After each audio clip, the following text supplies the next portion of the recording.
Okay, explain ulit natin ito patungkol sa presyo ng bigas. Okay? Bigas.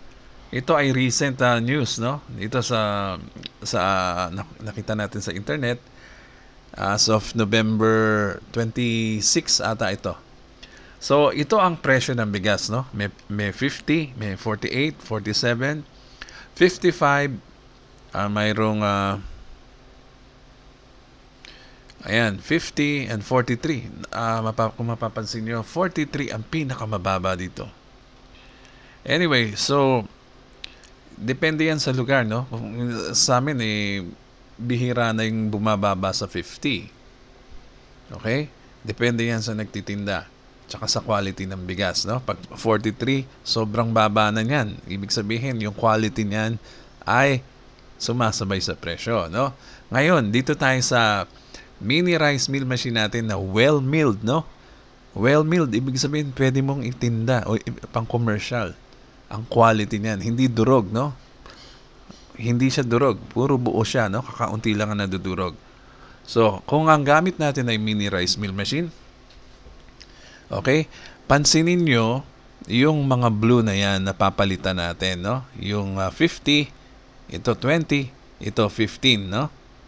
Ibig sabihin ng 50, isang kabang bigas yan, no? 50 kilo na bigas.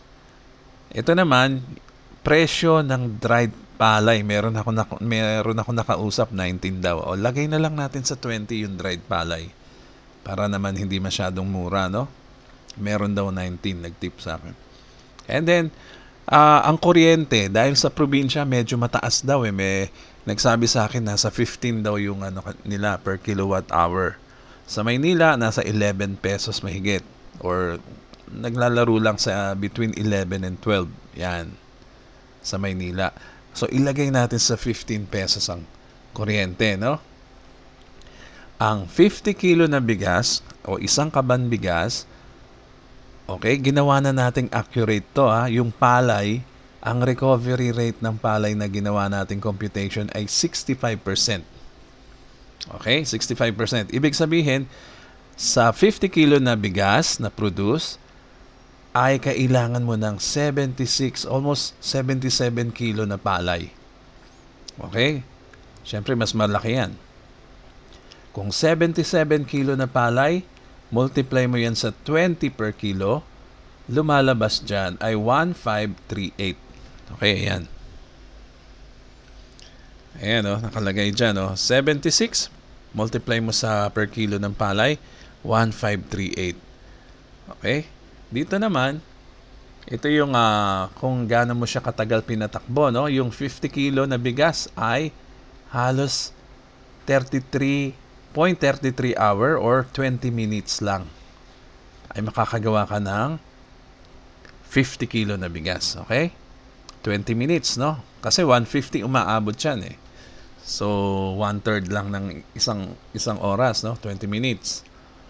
Ngayon, ang kuryente natin ito, kung 15 kilowatts per hour, papalo ka sa 20 minutes ng 11 pesos sa isang kabang bigas. Okay? Malinaw?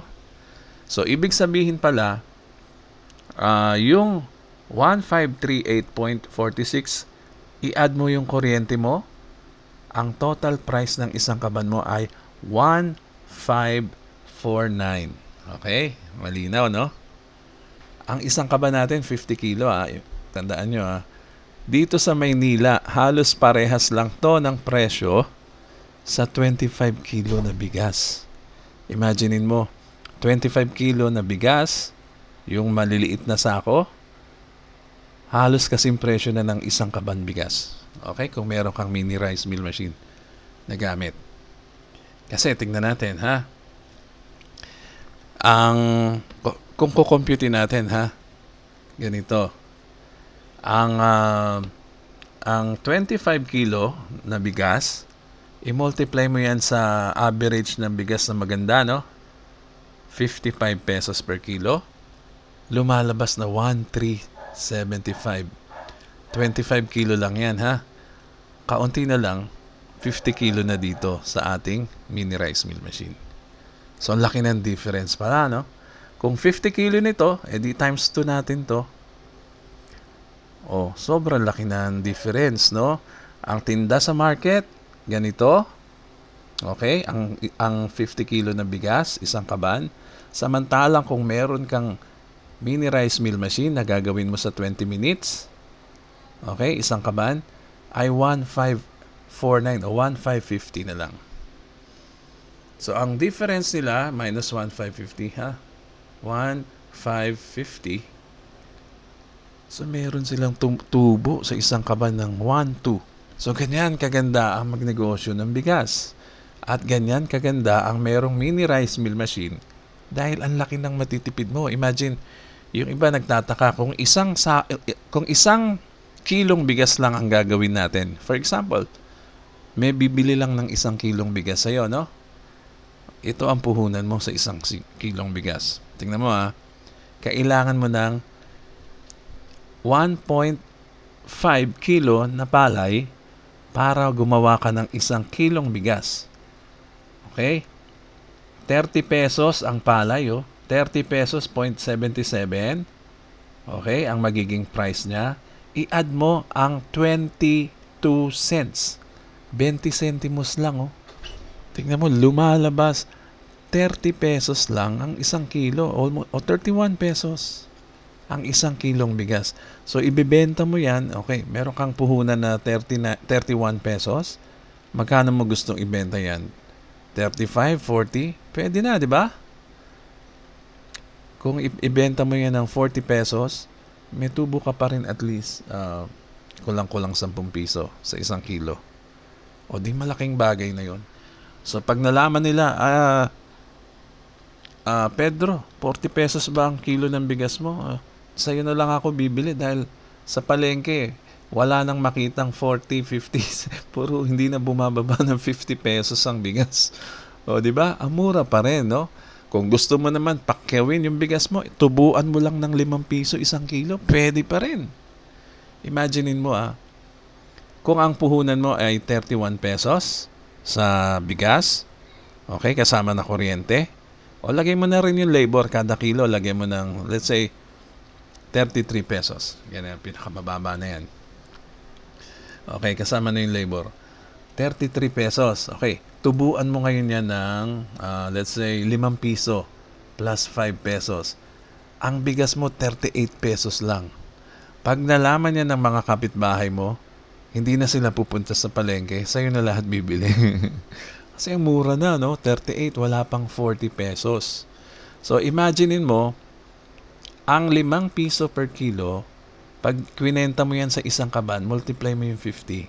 Sa 1 kaban, meron kang 250 pesos. Okay? Tanda mo yung 1 kaban is 50 kilo. Okay? Meron kang tubong 250. Okay? Tubong ano lang? Tubong, anong tawag doon? Parang sa Chinese, liit. Liit tubo, laki kita. Liit mata, laki kita. Okay. So, 250. Okay, 250 per kaban na lang ang tubo mo, no? Sa 50 kilo. 250. Kung isang, let's say, madidispose mo yung at least, okay, ito hindi to bola. I mean, may mga nagsasabi sa akin, hindi sila bumababa sa 20 kaban sa isang araw gamit ng machine, ha? Sobrang dami na nun, 20 kaban. Okay, maniniwala ba kayo doon? Sabihin na lang natin na 15 kaban na lang sa'yo, ha? Kaya mong gumawa ng 15 kaban. Kasi, sa isang oras, di ba, 1 kaban? 3 kaban? 1 oras, 3 kaban?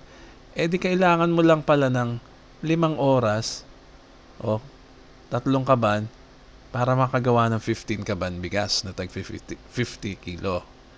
Okay, so yung 250 sa 1 kaban na tutubuin mo, multiply mo yan sa 15.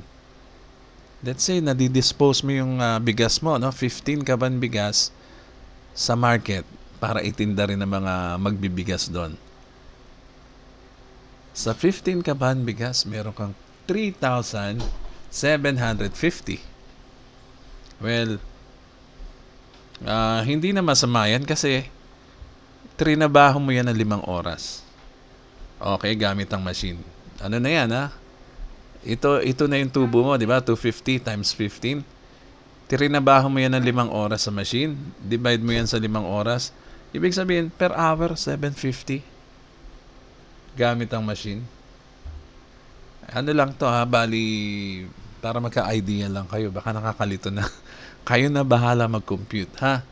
Basta ang 1 kilong bigas ay magkakahalaga ng 31 pesos. Okay? Na pwede nyong ibenta na tubuan ng, let's say, 5 o 6, 7 pesos ang tubo. Pwede rin, no? Basta wag nyo na paabuti ng 4.40 para kayo na lang ang pagbibilhan ng mga kapitbahay nyo. O, di ba? Ang ganda. So, yan po ang aking computation. Ito ay bigas pa lang, no?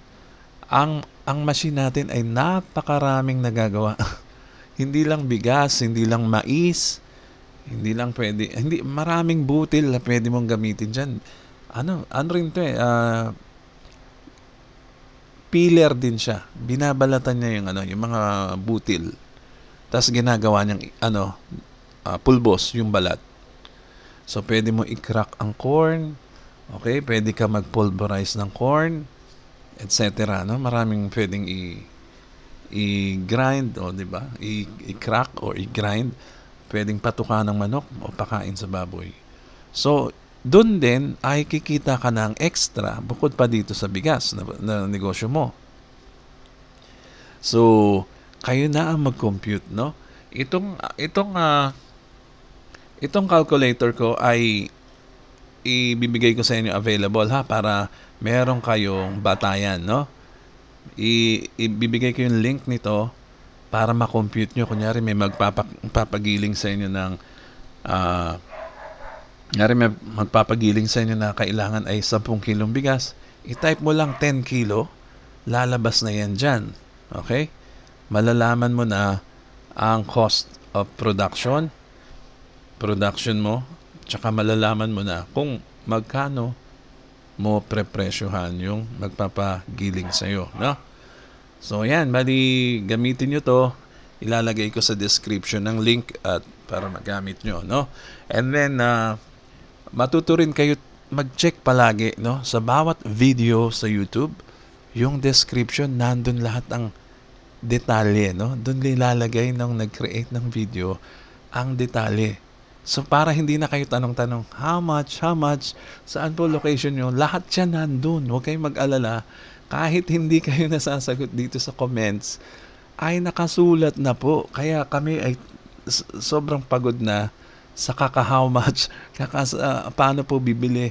Lahat po ay nakasulat dyan sa description. Tingnan nyo lang yung description sa ibaba ng video at doon yung makikita ang buong detalye, no?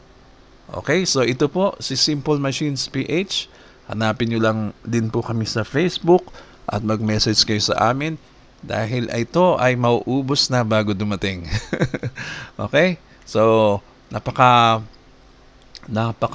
promising nitong model na to, no? By the way, hindi ito ang exact itsura ha, mas maganda pa diyan. Ito ay example lang ng machine. Mas maganda pa ang itsura dito. Okay, hindi ganito ang pinagawa natin na mas mababa ang presyo. O may nagtatanong, Simple Machine, bakit ang mura naman ng magiging price mo niyan? Less 5,000 pesos, sabi nung isa. Tapos 2.5 pa yung sagot mo sa delivery. Okay, ganito 'yan. Kasi mas makakamura kami unang-una sa bultuhang order. Okay, bultuhan, maramihan, and then mas makakamura kami kung maghihintay tayo ng mga kasabay. Alam niyo na yung mga sa shipping, no? Meron tayong makakasabay na ating partner din na sasagot ng malaking portion ng ating shipping. So, doon pa lang nakamura na rin tayo. And then, ipapasa namin sa inyo yung murang presyo na nakuha namin. Ipapasa lang din namin sa inyo. So, mura nyo rin makukuha. So, ganun po yan, no? So, yan po si si Simple Machines PH. At mag-comments kayo, magtanong kayo, pero check nyo yung description. No? Po, pag hindi kami nakakasagot sa comments, nasa description ng video lahat ang sagot. Okay? So, mag-message din kayo sa Facebook. Hanapin nyo lang Simple Machines PH. Maraming salamat po.